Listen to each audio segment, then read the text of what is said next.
Assalamualaikum, halo apa kabar? Kembali lagi di Kamar Kasus. Nasib seorang penyelidik swasta yang hilang di Pensacola, Florida pada tahun 2017 membuktikan kepada kita bahwa terkadang Anda tidak selalu dapat mempercayai teman Anda sendiri. Pada 8 September 2017, Taylor Wright, seorang detektif swasta berusia 33 tahun yang baru saja bercerai, menikmati hidup bersama pacarnya Cassandra Waller. Keduanya baru saja pindah bersama dan semua berjalan dengan baik. Terlepas dari proses perceraian yang menegangkan yang dialami Taylor dengan mantan suaminya. Hari itu, Taylor pergi keluar dengan seorang teman, Ashley MacArthur, dengan harapan dapat menghilangkan stres. Tetapi itu adalah keputusan yang terbukti tidak hanya mengubah hidupnya, tetapi juga kehidupan semua orang di sekitarnya. Itu adalah terakhir kali saya melihat Taylor, kata Cassandra Waller. Seiring berjalannya waktu, Cassandra kehilangan kontak dengan Taylor ketika Taylor berhenti membalas pesan teksnya. Cassandra menghubungi Ashley yang mengatakan bahwa Taylor stres dan menangis sepanjang hari dan membutuhkan waktu untuk dirinya sendiri.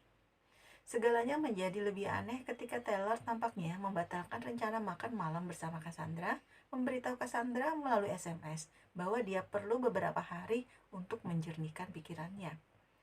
Cassandra tahu bahwa Taylor sebagai seorang detektif swasta memiliki sarana dan keterampilan untuk menghilangkan diri, tapi dia merasa khawatir. Saya tidak tahu apa yang sedang terjadi, saya hanya tahu ada yang tidak beres. Saya takut, kata Cassandra. Orang-orang yang dicintai Taylor juga khawatir karena tidak wajar bagi Taylor untuk menghilang begitu saja, terutama tanpa terlebih dahulu menghubungi putranya yang masih kecil. Cassandra kemudian pergi ke polisi yang menyarankan agar Cassandra menghubungi mantan suami Taylor, Jeff Wright, untuk menyelidiki sendiri lebih lanjut.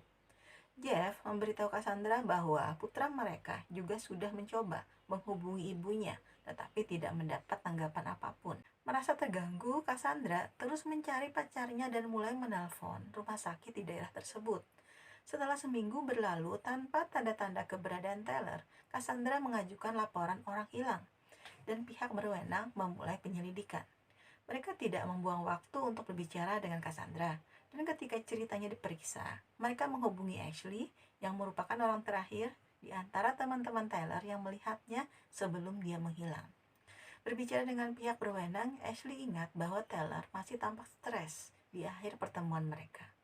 Dalam wawancara pertamanya dengan penyidik, Ashley memberitahu detektif bahwa dia telah menjemput Taylor pada pagi hari tanggal 8 September 2017 dan mereka berkendara ke berbagai lokasi pada siang hari sebelum pergi ke properti keluarga Ashley untuk menunggang kuda.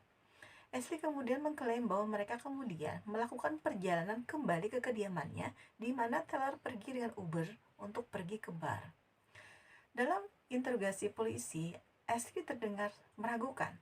Saya tidak percaya Taylor sudah dilukai. Saya pikir Taylor bisa melakukan apa saja yang dia mau. Tapi tidak tahu juga ya. Tapi kan Taylor orang yang tangguh. Dia selalu membawa senjata, apakah itu pisau, apakah itu pistol, atau apapun. Jadi Taylor bukan target yang mudah. Kembali ke interogasi Taylor dengan penyidik, dia kemudian mengungkapkan informasi baru. Beberapa minggu sebelumnya, Taylor mengambil $34.000 dari rekening bersama yang dia bagi dengan mantan suaminya dan memberikan uang itu kepada Ashley supaya tetap aman selama proses perceraian.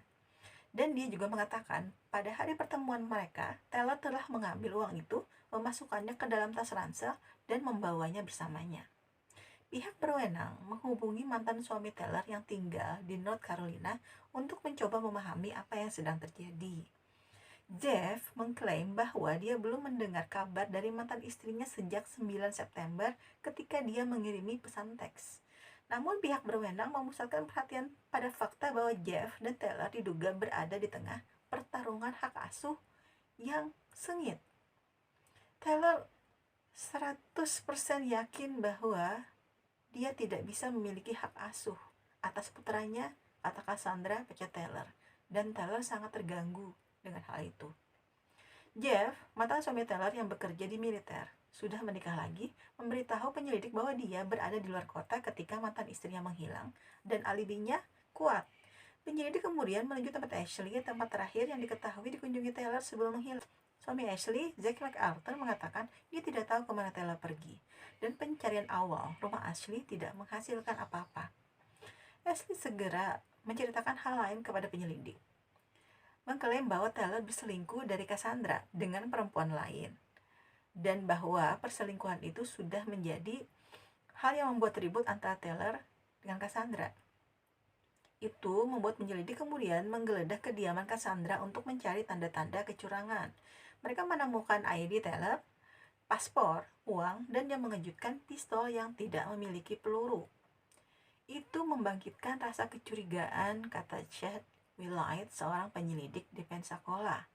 Selama wawancara dengan penyelidik, Cassandra mengatakan bahwa dia telah membeli senjata setelah Jeff, mantan suami dari Taylor, memberitahu bahwa Taylor pernah melakukan kekerasan terhadap Jeff di masa lalu. Sementara berminggu-minggu berlalu dan Taylor tidak muncul, kasus tersebut tidak dihentikan sampai penyelidik akhirnya diberikan akses ke catatan telepon Taylor. Mereka menemukan bahwa cerita Ashley tentang di mana dia dan Taylor berada pada hari dia menghilang tidak sesuai dengan di mana catatan telepon menempatkan mereka. Pihak berwenang memusatkan perhatian pada Ashley dan mulai menggeledah dia dan catatan bank dan telepon suaminya. Mereka segera mengetahui bahwa pada hari itu, saat Taylor terakhir terlihat hidup, Ashley telah melakukan banyak panggilan dari properti lain yang dimiliki oleh keluarganya di bagian kota yang lain, berbeda dari tempat yang diberitahu Ashley kepada penyidik. Selain itu, pihak berwenang mengetahui catatan bank menunjukkan bahwa pada tanggal 16 Agustus, Ashley menyetorkan cek kasir atas nama Taylor sebesar $34.000 ke dalam rekening giro pribadi Ashley sendiri, dan bahwa uang itu kemudian sudah digunakan sejak saat itu. Sementara catatan menunjukkan bahwa Zack, mantan suami Ashley, tidak berada di area tersebut pada Taylor menghilang. Kecurigaan terhadap Ashley pun terus tumbuh. Pihak berwenang dapat memperoleh surat perintah penggeledahan untuk 3 properti yang berbeda yang dimiliki oleh keluarga Ashley, dan pada hari mereka berencana untuk melaksanakan surat perintah tersebut, mereka sengaja mengundang Ashley ke stasiun lain untuk wawancara agar dia tidak curiga. Sementara Ashley membantah ada hubungannya dengan hilangnya Taylor, tim pencari menyisir pertanian di mana catatan telepon menunjukkan Ashley dan Taylor telah bersama pada hari dia menghilang. Mereka awalnya muncul dengan tangan kosong dan penyelidik terpaksa membebaskan Ashley, namun mereka yang terus mencari di peternakan tersebut segera menemukan penemuan yang mengganggu, tengkorak manusia dengan lubang peluru. Penyelidik mulai mengeluarkan tubuh dan menemukan kalung yang mereka lihat dikenakan Taylor di foto. Lalu saya mengatakan kepada saya pada saat itu bahwa itu adalah Taylor, kata Bridget Jensen, jaksa utama dalam kasus hilangnya Taylor. Kecurigaan Jensen benar, catatan gigi menunjukkan bahwa itu betul adalah tubuh Taylor. Sekitar sebulan setelah kepergiannya, Taylor akhirnya ditemukan dan Ashley yang masih membantah melakukan kesalahan ditangkap karena pembunuhan berencana tingkat pertama. Bagi orang-orang terkasih Taylor, berita bahwa dia ditemukan tewas dan bahwa Ashley, teman baik Taylor, telah ditangkap karena pembunuhan itu sangat menghancurkan hati mereka. Saya tidak percaya. Saya benar-benar tidak percaya. Ini sulit, ini emosional, kata Cassandra. Ashley diadili atas pembunuhan Taylor 2 tahun kemudian. Jaksa membeberkan serangkaian kejadian di ruang sidang yang penuh sesak.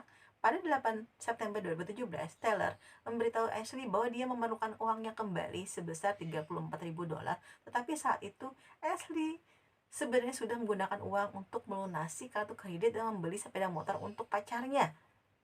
Tapi Ashley tetap saja menjemput Taylor dengan kedok pergi ke bank. Tapi kemudian dia mengarang cerita tentang perlunya mampir ke pertanian, di mana kemudian jasad Taylor akhirnya ditemukan. Di sanalah Ashley menembak temannya sendiri di belakang kepala, kata jaksa penuntut, dan kemudian mengubur tubuhnya di bawah pot tanah dan beton. Dia kemudian menggunakan telepon Taylor untuk mengirim pesan ke orang-orang agar seolah-olah Taylor terkesan masih hidup. Sebagai mantan teknisi TKP, Ashley tahu persis bagaimana menutupi jejaknya. Setelah persidangan 4 hari, juri memutuskan Ashley bersalah dan hakim menjatuhkan hukuman penjara seumur hidup dengan wajib menjalani hukuman minimal 25 tahun. Kami mendapatkan vonis yang telah kami tunggu selama 2 tahun. Kami akhirnya mendapatkan keadilan yang pantas didapatkan oleh Taylor, kata Cassandra Waller. Tetap saja rasa sakit yang disebabkan oleh tindakan Ashley tidak dapat diukur. Saya tidak pernah menduga. Itu adalah hal yang sangat menakutkan, kata Cassandra Waller. Dia tahu apa yang dia lakukan dan sepanjang waktu dia berpura-pura menjadi temanku. Ashley sudah mengambil seseorang yang aku cintai. Segitu saja video hari ini teman-teman. Terima kasih sudah mendengarkan sampai akhir. Ingat, tidak ada kejahatan yang sempurna. Bye.